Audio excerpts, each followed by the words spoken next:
In Copenhagen, near the end of August 1952, 12-year-old Vivi Ebert came home from school with a headache. The next day, she had difficulty moving her arms and legs. Soon after, she developed a fever, a stiff neck, and partial paralysis, including trouble swallowing and breathing. She had come into contact with the autumn ghost, polio, and Vivi Ebert was going to die. That was the fear for Vivi and for so many others crowding into the Blegdam hospital. That's Dr. Hannah Wunsch, a professor and anesthesiologist at Weill Cornell Medicine in New York City. In 2020, she was researching the 1952 polio epidemic in Copenhagen for her book, The Autumn Ghost.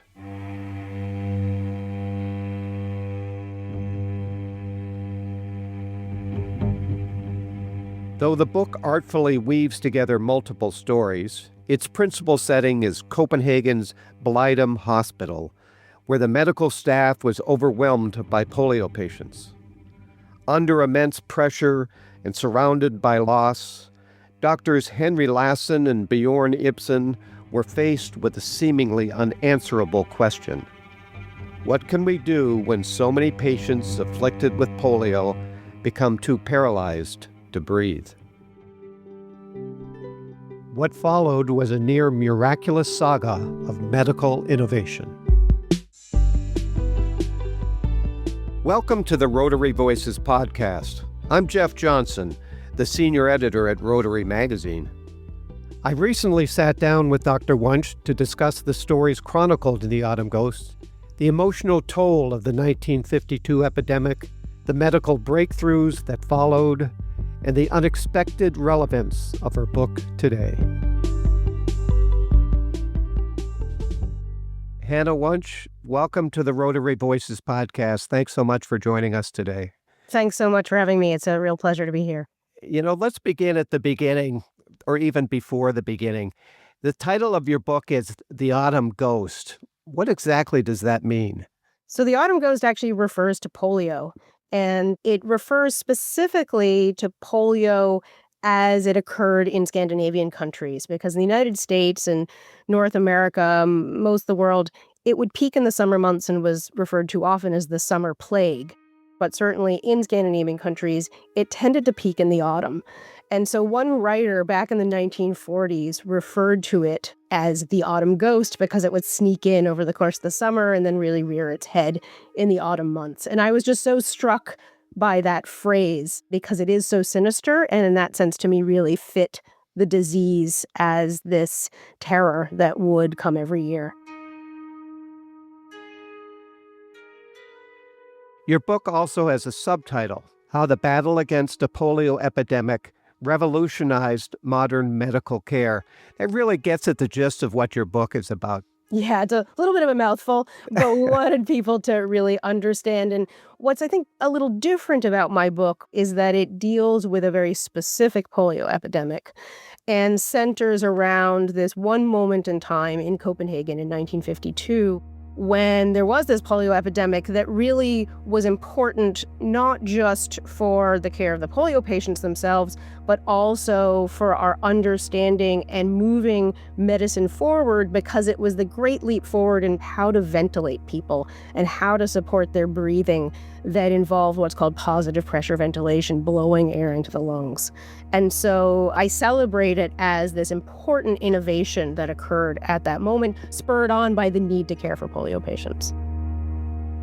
Now, you first encountered the story of the Copenhagen polio epidemic while studying in England at the London School of Hygiene and Tropical Medicine in 2001.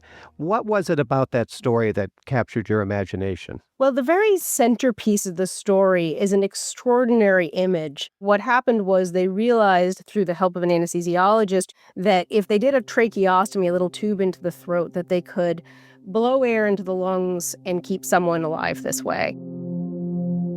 It's what we do now. It's modern ventilation, but at the time they didn't have ventilators. And so they called on the medical students of Copenhagen to come sit at the bedside 24 hours a day to hand ventilate these patients, some of them very small children, some adults. And that to me was just such an extraordinary image of that dedication, the terror they must have felt, and just the achievement of having hundreds of students. In fact, at the end, they used over 1,200 medical and dental students participating in care, and such a community effort that image really just always stayed with me. And then I became an intensive care doctor. And so every time I would flick a switch on a ventilator to turn it on and hook up a patient, I just couldn't help but go back to that story in my head and marvel at how recent it is that we have this technology, and the fact that it's 1952, and before that, someone struggling to breathe, there was really nothing that could be done for them, and that's in the lifetime of so many people. So I just find all of that really extraordinary and something that's really important for us to remember and celebrate. Let's even back up a little bit. About 25 years before the epidemic in Copenhagen, a man in Boston named Philip Drinker introduced what came to be known as the iron lung. Talk a little bit about that moment. Yeah, that still gives me chills every time I Yeah. think about it. Philip Drinker was a professor of public health at Harvard, and he was actually tasked with finding a way to help support breathing for people in workplace accidents, things like electrocution. But he also had walked through the polio wards at Boston Children's Hospital and saw the need there, and saw the experiments a colleague of his was doing with a cat in sort of an equivalent of an iron lung, sealed into this little chamber and doing breathing experiments. And he realized that the way they'd sealed the cat in, if they pulled on the plunger that was attached to this box, he would suck air out of the chamber, which would suck the lungs open. And then if you push the plunger back in, it would cause the cat to breathe out. And he realized that this was a way to keep people alive. And he demonstrated first on the cat and then on humans that this worked. And it became the mainstay of treatment. And it was incredibly successful for taking care of patients with respiratory failure from polio, but only one form of respiratory failure. And that was what was called spinal paralysis, meaning it was affecting the muscles that allow the rib cage to expand and contract. But there was another form of respiratory paralysis from polio called bulbar polio that caused people to have trouble with swallowing and coughing, and it was not effective for that. So it became a majorly important mainstay of treatment, but for a limited range of patients. Tell us a little bit about the autumn of 1952 and what happened in Copenhagen that really was so terrible, and as we look back on it.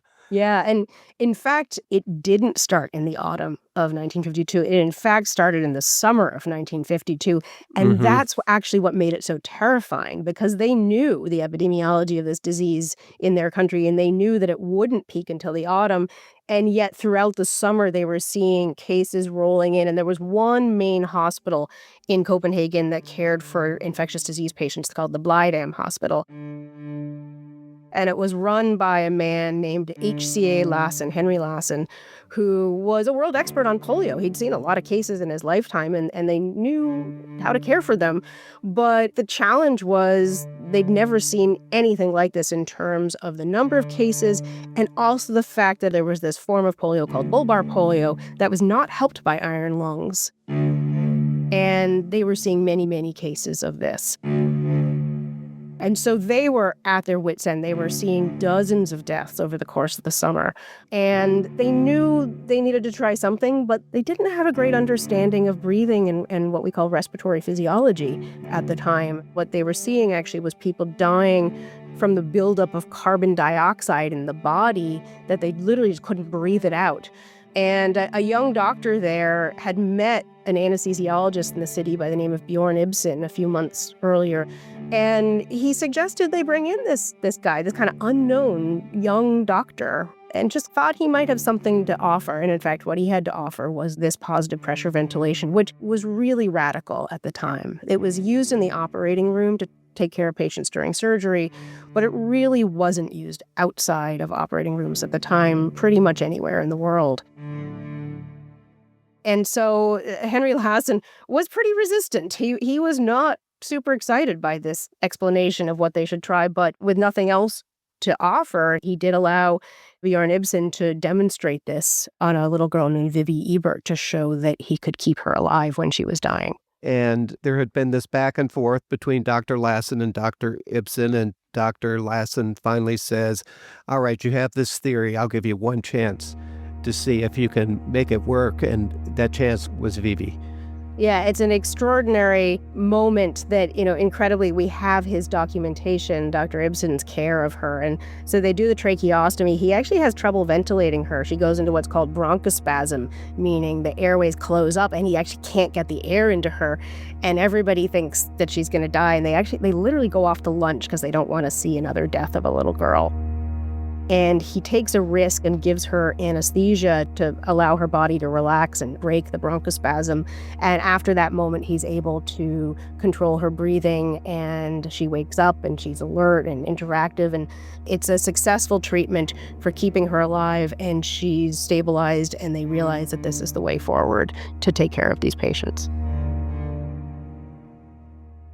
You at one point described the intensive care unit as a place where patients might seek a reprieve from death.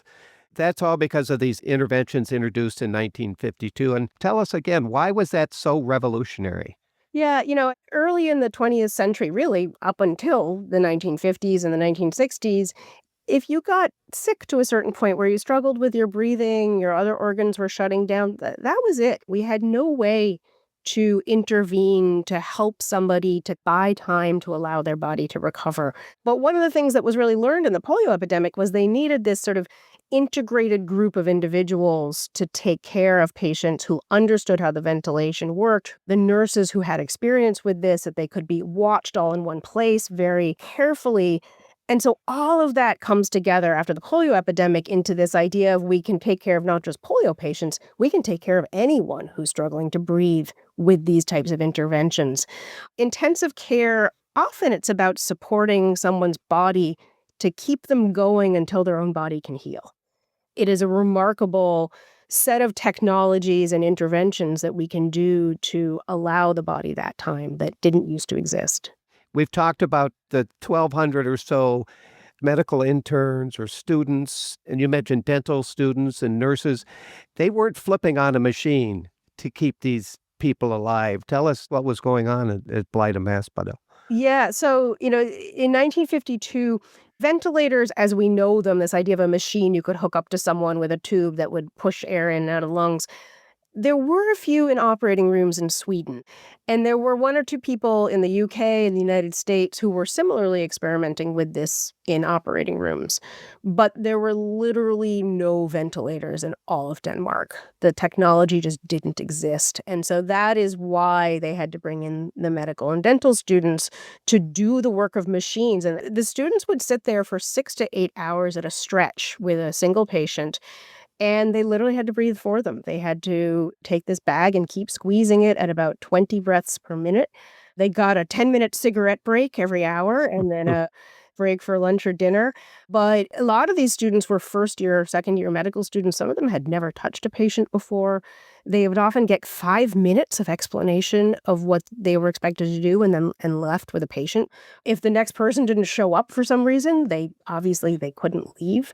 So incredible dedication that went into this, and incredibly scary. I mean, things did go wrong. You can imagine kinking of tubing and oxygen tanks running out of gas unexpectedly and things getting plugged up. And so they had to create a whole safety system around that to safely take care of these patients and have, backup oxygen tanks and backup tubing available and people coming around to suction out the secretions from people's throats. And it was really extraordinary what they instituted in a very short period of time. For some of these students, the experience had a long-term impact on them. Absolutely. I was able to meet two of those students who were in their early 90s when I met them.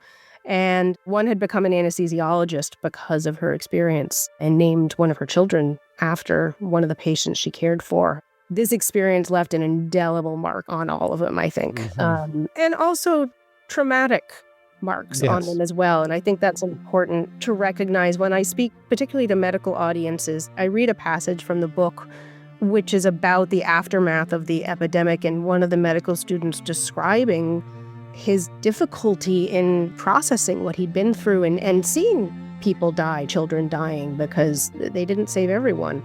and how hard that was. And it really resonates a lot with medical audiences who have been through similar experiences, but even more so with COVID. And I often see people starting to cry when I describe this, and it really drives home that the experience of taking care of polio patients is not so different from the experience of taking care of other patients today with other infectious diseases or other problems. You did talk a little bit about, in your afterword, you were kind of wondering what sort of relevance this book you were working so hard on might have, and then the pandemic hit. Yeah, well, the pandemic hit, and also changes in willingness to take vaccines has hit. So not only has mechanical ventilation and intensive care, suddenly it was headline news everywhere. So the relevance of this sort of central innovation was much more obvious.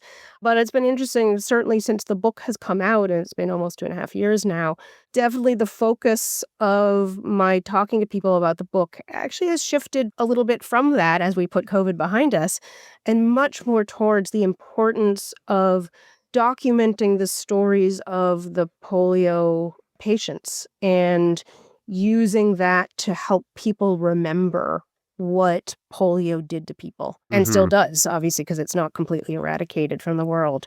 And the passages I read from the book have changed from emphasizing the innovation and the technology that was discovered to really wanting to drive home to people the impact of polio itself on people's lives. Well, the main line in Autumn Ghost is the epidemic in Copenhagen and the remarkable, might even say miraculous response to it. There are other multiple stories seamlessly woven through your book, and really what makes your book such a joy to read. One of those parallel stories is the race to find a polio vaccine.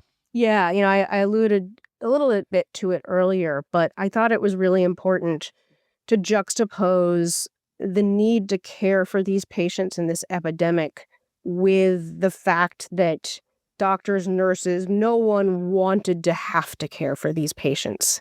And that the kind of upstream prevention of a disease was what was most desired. And that there was this huge ongoing effort throughout. And they're just 3 years too late with the vaccine, in a sense, for this story. And so this epidemic occurs because they're in early stages of testing vaccines and they don't have one yet. So I thought it was important to tell the vaccine story as part of this, as kind of happening in parallel, and reminding people of how desperately this was wanted. The vaccine was a really important point to make throughout. And interviewing polio survivors, all of them talked about just how thrilled they were when the vaccine was announced, and of course it didn't help them. They are left with the paralysis and aftermath of having had polio, but that didn't matter, right? The idea that others didn't have to go through what they had been through was an absolute universal theme in speaking with polio survivors. Many people describe their parents breaking down in tears when the polio vaccine was announced. They remembered that vividly because it was so terrifying to people as a disease, and the wondering whether, someone in the class was going to come back that year in braces or in a wheelchair. Everybody from that era has such memories of those images.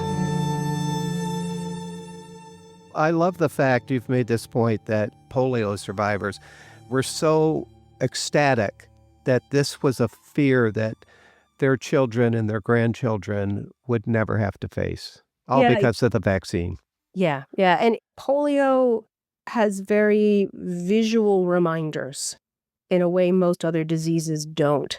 You would know if someone had paralytic polio because they were often in leg braces, needing crutches, neck braces, wheelchairs. It was very obvious walking down the street if somebody had been affected. And most diseases don't do that. You can't tell if someone is dealing with many of the sequelae of different diseases, but with polio you can. And I think that really helped to make it feel particularly scary. And of course, it really affected people's day-to-day life for the rest of their lives. Now, some recovered fully, and I want to emphasize that not everybody who gets the disease ends up with paralysis. There's many sort of variations. Many, in fact, are asymptomatic and just pass it on. But for those who were affected, it was absolutely huge life-changing event. You've identified what you call a nonchalance towards polio among people who live in countries where polio no longer exists. They kind of have this feeling of it can't happen here. Why is that a worrisome attitude? I think that it's a tribute to our success in public health in many high-income countries up to this point that we have almost completely eradicated polio from the world, but not quite. Day-to-day infections are not part of people's lives and thoughts. And that's fantastic, but we only achieve that through herd immunity and by enough people vaccinating and recognizing that there is a community benefit to a vaccine. And I think that a lot of the emphasis has shifted and been placed on personal choice and personal preference and decisions. And really lost in that conversation is the fact that if you vaccinate, you are not only protecting yourself or your child, you are protecting the people around you. You are protecting the community you live with and work with. And I hope that message starts to get picked up again, that we are only all healthy if we are all willing to support each other in that way. As a doctor working at one of the biggest cities in the world, in New York, and a major hospital, what is your greatest fear? My greatest fear is hearing that there's a polio case in the hospital. I just would be devastated to ever hear, and of course, not just my hospital, in any hospital in a country that has worked so hard to eradicate the disease. And I do want to make the distinction, there is what's called vaccine-derived polio, which comes from the efforts to eradication. What I'm talking about is wild-type polio, the polio that's still out there circulating in the world. And there's so many diseases that I've never had to treat as an intensive care doctor. I've never seen a case of diphtheria. I've never seen a case, certainly, of smallpox. And that's extraordinary to have lived in a time and trained in an age where none of those diseases were ever presented to me, except in textbooks. And I want to keep it that way. And I know that's not the case for measles. Many people have now seen measles in clinics and in the hospital. But the idea of polio in particular being diagnosed in one of our patients would just be devastating. As you said, polio is still out there circulating in the world. So why is it important that organizations like Rotary International, the World Health Organization, the Gates Foundation be allowed to finish the task of eradicating polio? Well, first, we're so close. We live in an interconnected world. As long as polio is somewhere in the world, no one is completely safe. This isn't a problem that is defined by country boundaries or villages or specific towns. This is a worldwide problem as long as it's still out there. And so it really does take an international effort, people like Rotary and Gates Foundation and others who are committed to wiping it out, because once we wipe it out and it's really no longer a problem, we can turn our attention elsewhere. We can move on to other diseases. We can also stop ultimately down the road vaccinating. I never got a smallpox vaccine. I didn't need to because it was fully eradicated. It completely changes the calculation and where the efforts and energy need to go. So to have that push to really eradicate polio just makes sense on so many levels and will allow every single parent and family member to sleep at night, not worried that their child is going to wake up and get polio. But the idea that never having that concern again anywhere in the world would be extraordinary. Mm-hmm. You've had the opportunities to speak to Rotary clubs about the autumn ghost, and the response has been, as you tell me, enthusiastic. Why does that book resonate so much for members of Rotary? Well, I think it can become a little bit abstract as to what you're fighting for. But to have a book that really documents and reminds people of what life was like when polio was a real sort of scary problem the world over does resonate. To your point, you pointed out there's a lot of really wonderful people in the book who shared their stories with me and wanted their stories to be told to help with this fight. And that really resonates. And then the story I tell of this major innovation in medical care that came from polio, first of all, it's not a story people know. And it is a story of triumph and success in the middle of a horrible situation. I like the idea that I told a relatively happy story while acknowledging there's a lot of terrible things that happen along the way. So I think it resonates on many levels for that reason, and people do enjoy hearing a dramatic story. And I wrote it in such a way, I really wanted it to be accessible to the general public. I wanted it to be narrative nonfiction so that people would pick it up and think, wow, this is a great story. And along the way, they're learning important information. You are a fabulous storyteller, and The Autumn Ghost is eminently readable. It's a great story. Thank you very much. I want to take a slightly different tack here, and I want to talk about Rotary members have what's called a four-way test. They're asked to apply to the things they say and do, and the first of these is the question, is it the truth? Why should that same question be an integral part of rigorous scientific research and day-to-day medical care? I don't even know where to start with that question because I can't imagine any alternative, right? That the truth is just the centerpiece of what we're seeking with scientific research, with medical care. And there is a lot of uncertainty in scientific research. And I want to acknowledge that there's a lot of things where we're not sure. And in fact, I just had a discussion about this yesterday with someone about the importance as a physician, as a researcher, of being able to say, I don't know. But when we do know, when we reach that point where something has been so clearly established as accurate, truthful, I think the idea that we're questioning that really sets us back decades, centuries. I don't know where we end up when we stop acknowledging and accepting the truth in front of us. Mm-hmm. And these days, when people are confronted by so much conflicting medical advice, where do you think they should be turning to for information that they can trust? I think first and foremost is a trusted medical practitioner. And that really is, for most people, the best place to start. There is a reason people go to medical school, end years training. They really have a knowledge and understanding of the medicine and options that most people they don't have that training. And I worry that we've reached a point where people have stopped even kind of acknowledging that training is useful in any way.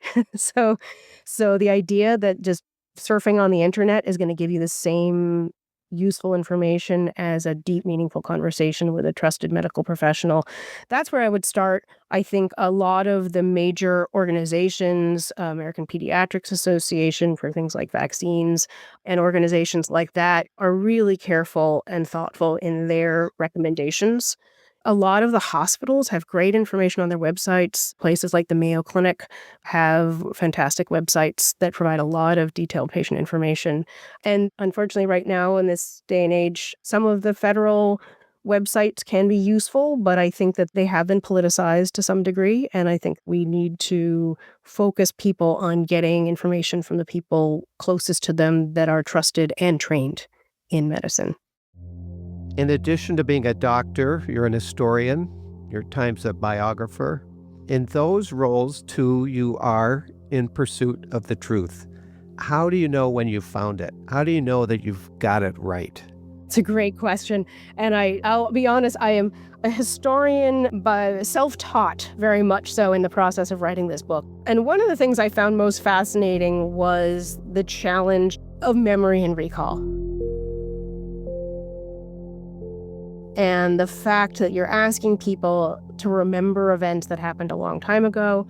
And so I tried to be very careful in, as much as possible, sort of triangulating information, trying to find second sources that seem to corroborate things that had been said. There's one character in the book, his name's Ernst Trier-Mort. He was actually the first anesthesiologist in Denmark, an extraordinary man who did an enormous amount, was a real hero of the resistance in World War II. But I had to be very careful that anything I wrote about him, I found other information to back up what he was saying in some of his stories. And there were a few kind of choice tidbits that I ended up leaving out because I really couldn't corroborate them. So I do think that that's a lot of it, is just being careful in the way you present things when you write about it. And I was very careful, if I wasn't sure, that I might still include it, but make it clear that this was slightly speculative, that this makes for a good story, but we don't know for sure if it's true. I think that there is a core of information that is 100% the truth of what happened, and there's lots of documentation, for instance, in my story of hospital records and things. But historical work is challenging for that reason, and anyone who's ever been in a court probably has the same view, right, that recall can be challenging at times. Gloria Steinem has a great quote, and she gave it on the occasion of the 100th anniversary of the ratification of the 19th Amendment. She said, "There are two things, history and the past, and they are not the same." That's a great quote, yes. Well, I want to say again, encourage people listening to pick up The Autumn Ghost and read it. It is such a good story. You're such a great storyteller. Hannah Wunsch, thank you so much for talking with us today. Thank you for The Autumn Ghost. Well, thank you for all you do as an organization, Rotary, supporting polio eradication. That is incredibly important, and I'm just grateful that my book can be maybe a tiny piece of the conversation to help people continue that support. This episode of the Rotary Voices podcast was produced by J.P. Swenson and edited by Wen Wang. Production by Joe Dassault. I'm Geoff Johnson. If you enjoyed the show, please rate us 5 stars on Apple Podcasts and Spotify and share it with your friends. The Rotary Voices podcast is produced by Rotary Magazine, the official monthly publication of Rotary International. Thanks for listening.